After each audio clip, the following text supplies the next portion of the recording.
नमस्कार. आवाज माझा वृत्तवाहिनीत आपल्या सगळ्यांचं स्वागत. वळीच्या काही ठळक घडामोडींकडे.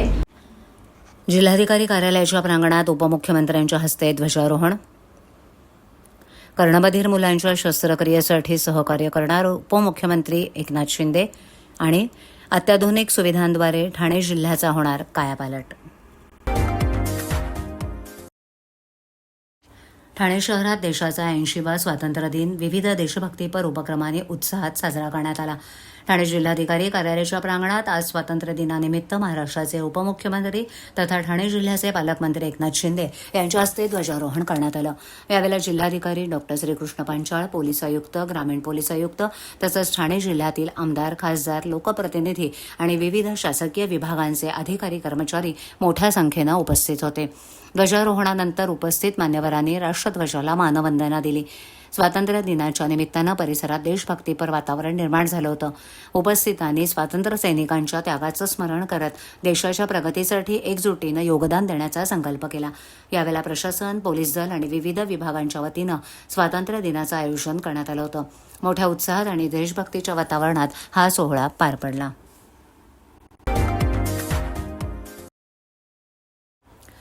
ठाणे महानगरपालिकेच्या वतीनं अर्थसहाय्य उपलब्ध करून देऊन डॉक्टर प्रदीप उप्पल यांच्या नेतृत्वाखाली यशस्वी कॉक्लिअर इम्प्लांट शस्त्रक्रिया झालेल्या तसंच कर्णबधिर मुलांच्या ऐकण्याचा आणि बोलण्याचा आनंद सोहळा आणि जनजागृती कार्यक्रम राज्याचे उपमुख्यमंत्री एकनाथ शिंदे यांच्या उपस्थितीत उत्साहात पार पडला.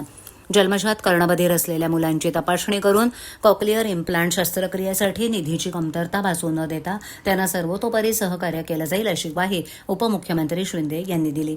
या कार्यक्रमाला महापौर शर्मिला पिंपळकर, उपमहापौर कृष्णा पाटील, सभागृह नेते हनुमंत जगदाळे, विरोधी पक्षनेते अशरफ शानू पठाण, शिवसेना गटनेते पवन कदम, नौपाडा कोपरी प्रभाग समितीच्या अध्यक्ष मिनल संखे, ज्येष्ठ नगरसेवक राम रेपाळे, राजन गिणे, स्थानिक नगरसेवक राजेश मोरे, डॉक्टर राणी शिंदे, वैद्यकीय सहाय्यता निधीचे मंगेश चिवटे, डॉक्टर उमा उप्पल, दिव्यांग कला केंद्राचे किरण नागते, कर्णबधिर शस्त्रक्रिया झालेली मुलं आणि त्यांचे पालक उपस्थित होते. यावेळेला उपमुख्यमंत्री शिंदे यांनी कॉक्लिअर इम्प्लांटमुळे नवजीवन मिळालेल्या मुलांचं आणि त्यांच्या पालकांचं मनापासून अभिनंदन केलं. मुलांच्या चेहऱ्यावरील आनंद आणि पालकांच्या डोळ्यातील समाधान हेच या कार्याचं सर्वात मोठं यश असल्याचं त्यांनी सांगितलं. ऑपरेशनसाठी कसलीही निधीची, पैशांची कमतरता भासू देणार नाही. ज्या मुलांना उपचारांची गरज आहे त्यांची यादी तयार करा. निधी, सुविधा आणि इतर कोणतीही आवश्यकता असेल तर शासन आणि ठाणे महानगरपालिका तुमच्या पाठीशी खंबीरपणे उभी आहे, असंही त्यांनी नमूद केलं. तसंच कर्णबधिर मुलांवर लहान वयात उपचार झाल्यास 100% परिणामकारक लाभ मिळू शकतो. त्यामुळे अशा मुलांचा वेळेत शोध घेऊन उपचाराची व्याप्ती वाढवणं आवश्यक असल्याचं त्यांनी सांगितलं. यावेळेला डॉक्टर प्रदीप उप्पल यांनी शस्त्रक्रिया केलेल्या मुलांची एक नाटिका सादर केली.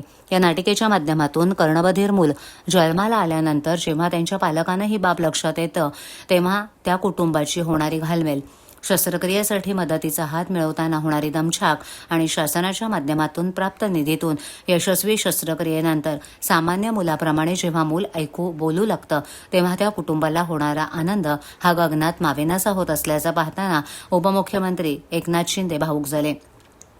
यावेळेला त्यांनी या मुलांसोबत संवाद साधला. तसंच नाटिकेचं लेखन, दिग्दर्शन करणाऱ्या दिव्यांग कला केंद्राचं किरण नागते यांचंही कौतुक केलं.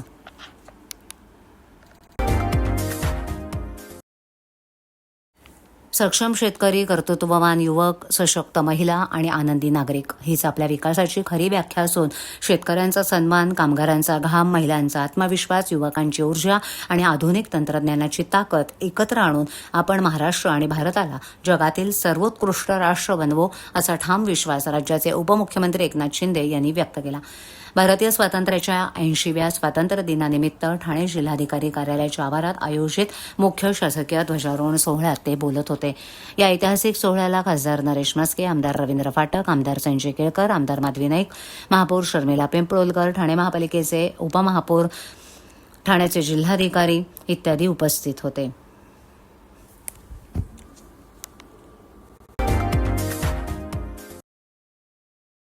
रोटरीच्या सेवाभावाचं एक हृदय दर्शन घडवत जिल्हा 3142 मधील 10 रोटरी क्लबनी 80व्या स्वातंत्र्य दिनानिमित्त ठाणे पश्चिम येथील पासपोर्ट कार्यालयाजवळ रस्त्यांवरील मुलांसमवेत हा दिवस साजरा केला.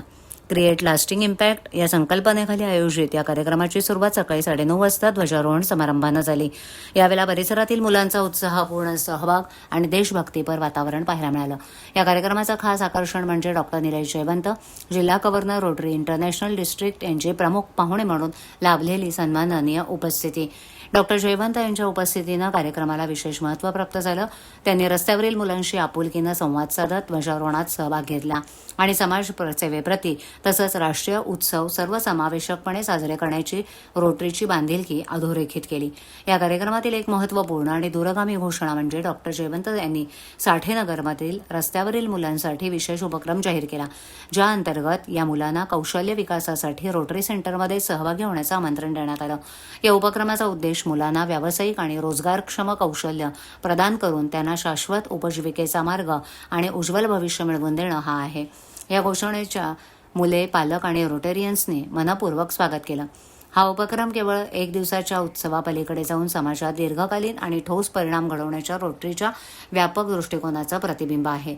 या उत्सवात जिल्ह्यातील 10 रोटरी क्लबचा उत्साहपूर्ण सहभाग लाभला।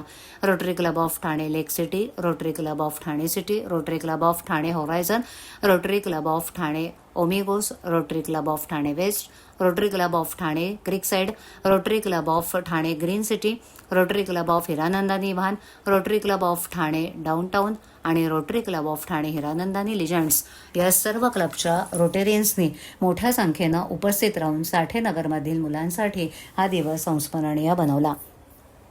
परिसरातील मुलांनी यावेळेला देशभक्तीपर गीतं गायली, तिरंगा फडकवला आणि उपस्थित रोटेरियन समवेत उत्साहानं सहभाग घेतला, ज्यामुळे संपूर्ण वातावरण आनंदी आणि सर्वसमावेशक बनले। हीच खऱ्या अर्थानं स्वातंत्र्य दिनाची भावना होय। नमस्कार।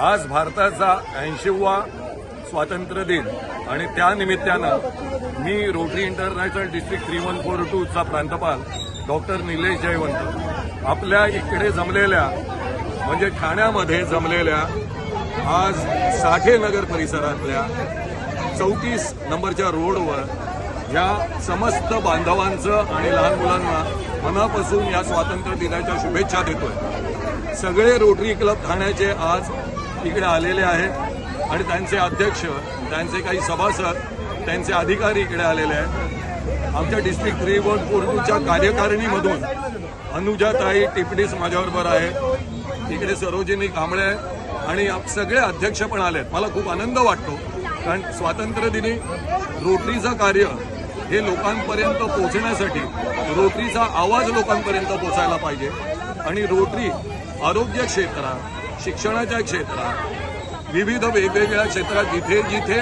जेव्हा जेव्हा गरज पडते तेव्हा तेव्हा हाकेला नेहमी तयार असते।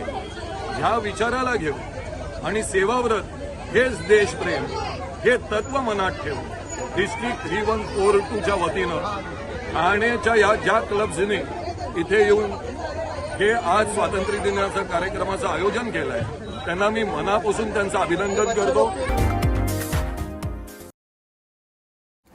देशाचा 80वा स्वातंत्र्य दिन ठाणे महापालिकेच्या वतीनं मोठ्या उत्साहात साजरा करण्यात आला। या निमित्तानं पालिका मुख्यालयाच्या प्रांगणात राष्ट्रध्वजाचं ध्वजारोहण महापौर शर्मिला पिंपळोलकर यांच्या हस्ते पालिका आयुक्त सौरभराव यांच्या उपस्थितीत करण्यात आलं। ठाणे महापालिकेचं सुरक्षा दल, अग्निशमन दल आणि TDRF यांच्या जवानांनी राष्ट्रध्वजाला मानवंदना दिली। ध्वजारोहण सोहळ्यास उपमहापौर कृष्णा पाटील, सभागृह नेते हनुमंत जगदाळे, विरोधी पक्षनेते अशरफ शानू पठाण, नौपाडा कोपरी प्रभाग समिती अध्यक्षा मिनल संख्ये उपस्थित होते। त्यानंतर ठाणे शहराच्या स्वच्छतेसाठी योगदान देणाऱ्या 10 प्रातिनिधिक सफाई कर्मचाऱ्यांच्या उल्लेखनीय कामगिरीबद्दल गुणवंत कामगार पुरस्कार देऊन उपस्थित मान्यवरांच्या हस्ते विशेष सन्मान करण्यात आला।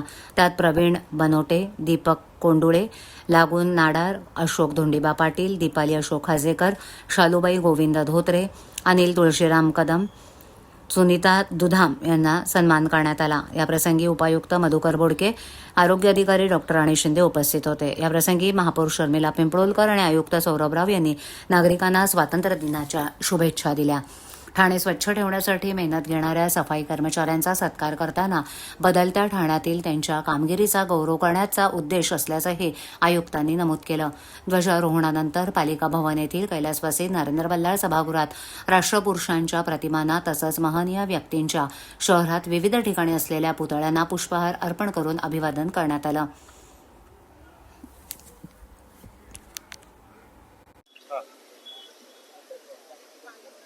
सर्वांना नमस्कार. सर्वप्रथम 80व्या स्वातंत्र्य दिनाच्या माझ्याकडून सर्व ठाणेकरांना खूप खूप शुभेच्छा.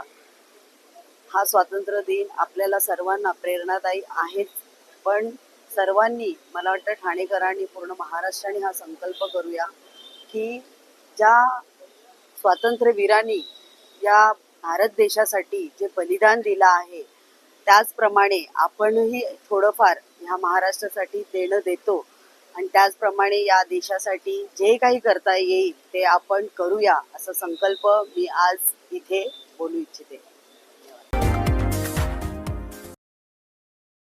महाराष्ट्राच्या समृद्ध संत परंपरेचा आणि वारकरी संप्रदायाच्या भक्तिभावाचा परिचय नागरिकांना आणि नव्या पिढीला व्हावा या उद्देशानं शिवसेना मुख्य नेते तथा उपमुख्यमंत्री एकनाथ शिंदे यांच्या मार्गदर्शनाखाली नगरसेवक राम रेपाळे यांच्या संकल्पनेतून Wagle street road number 16 Shivshakti Nagar परिसरात पंढरपूरवारी या संकल्पनेवर आधारित भव्य भिंतीशिल्प आकारण्यात आलंय.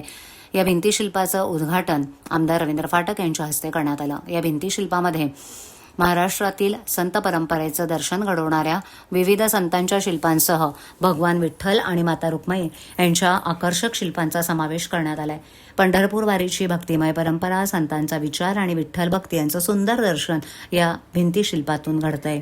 संत ज्ञानेश्वर महाराज, संत तुकाराम महाराज यांच्यासह वारकरी संप्रदायातील संत परंपरेचा वारसा आणि त्यांच्या भक्तिमय विचारांचं प्रतिबिंब या कलाकृतीत पाहायला मिळतंय. त्यामुळे हे भिंतीशिल्प केवळ परिसराच्या सुशोभीकरणाचा भाग न राहता महाराष्ट्राच्या धार्मिक आणि सांस्कृतिक वारशाचं दर्शन घडवणारं एक आकर्षण ठरलं आहे. पंढरपूरची आषाढी आणि कार्तिकी वारी ही महाराष्ट्राच्या सामाजिक, आर्थिक, धार्मिक आणि सांस्कृतिक जीवनातील अत्यंत महत्त्वाची परंपरा आहे. संतांच्या पालख्या, टाळमृदुंगांचा गजर, अभंग आणि ज्ञानोबा तुकारामच्या जयघोषात लाखो वारकरी पंढरपूरच्या दिशेनं मार्गक्रमण करतात. सार्वजनिक भिंतींचा सकारात्मक आणि कलात्मक पद्धतीनं उपयोग करून त्यावर संत परंपरा, विठ्ठल रुक्माई आणि पंढरपूर वारीचा सांस्कृतिक वारसा चित्ररूपातून मांडण्याचा उपक्रम नगरसेवक राम रेपाळे यांच्या संकल्पनेतून राबवण्यात आलाय. या उपक्रमामुळे परिसराच्या सौंदर्यात भर पडण्याबरोबरच नागरिकांना आपल्या संत परंपरेची आणि वारकरी संस्कृतीची ओळख होण्यास मदत होणार आहे. या भिंतीशिल्पाच्या उद्घाटन प्रसंगी महापौर शरणपिला पिंपळुलकर, सभागृह नेते हनुमंत जगदाळे, स्थानिक नगरसेवक राम रेपाळे, नगरसेविका एकता भोईर, नगरसेवक योगेश जानकर उपस्थित होते. शिवशक्ती नगर परिसरात साकारण्यात आलेलं हे भव्य भिंतीशिल्प नागरिकांचं लक्ष वेधून घेत असून संतांच्या विचारांचा, विठ्ठल रखुमाईच्या भक्तीचा आणि पंढरपूर वारीच्या पावन परंपरेचा संदेश पुढील पिढीपर्यंत पोहोचवणारे सांस्कृतिक केंद्रबिंदू म्हणून या कलाकृतीकडे पाहिलं जातंय. वारी पंढरीची हे भित्तीचित्र उभारण्याचा प्रयत्न मी प्रामाणिकपणे केलेला आहे आणि आपण पाहत आहे की विठुराया, माता रुक्मिणी आणि सर्वच संत यांचं चित्रीकरण करण्याचा, हुबेहूब करण्याचा आम्ही प्रामाणिक प्रयत्न केला आणि आमचे कलाकार उमेश गावडे खरोखर यांनी चांगलं चलचित्र केलेलं आहे. आणि महाराष्ट्र राज्याचे यशस्वी मुख्यमंत्री, विद्यमान उपमुख्यमंत्री, शिवसेना पक्षाचे मुख्य नेते यांच्या मार्गदर्शनाखाली आम्ही सर्व काम करत आहोत. आणि साहेब ज्या वेळेला पहिल्यांदा मुख्यमंत्री झाले आणि पंढरपूरच्या पूजेचा मान साहेबांना मिळाला त्यावेळेला आम्ही बघितलं आणि भारावून गेलो. म्हणूनच प्रत्येक आषाढी एकादशीला आम्ही शिंदे साहेबांच्या 5-6 टीम पंढरपुरात सुविधा देण्याचं काम करत असतात. अहोरात्र काम करत असतात. अन्नदान असेल, आरोग्य शिबिर असतील आणि वारकरी संप्रदायातील लोकसुद्धा सर्व आमच्या सगळ्या टीम तिथे काम करत असतात. म्हणून मला वाटलं की ज्या भक्तगणांना पंढरपुरात जाणं शक्य नाही तिथे विठुरायांचं साक्षात तिथे दर्शन व्हावं, त्या एका भावनेतून हे छायाचित्र, भित्तीचित्र उभारण्याचा मी प्रयत्न केला. ओके. आवाज माझावरील एखादी बातमी पाहिजे राहून गेली असल्यास तुम्ही ती YouTube, Instagram आणि Facebookवरही पाहू शकता. तर मग नक्की सबस्क्राईब करा आवाज माझा. आपल्या विभागातील काही सूचना अथवा समस्या असल्यास त्या आमच्यापर्यंत जरूर पोहोचवा. आम्ही तुमचा आवाज नागरिकांपर्यंत नक्की पोहोचवू. तर मग पुन्हा भेटू याच वेळी याच ठिकाणी काही नवीन घडामोडींसह. आवाज माझा वृत्तवाहिनी. तोपर्यंत नमस्कार.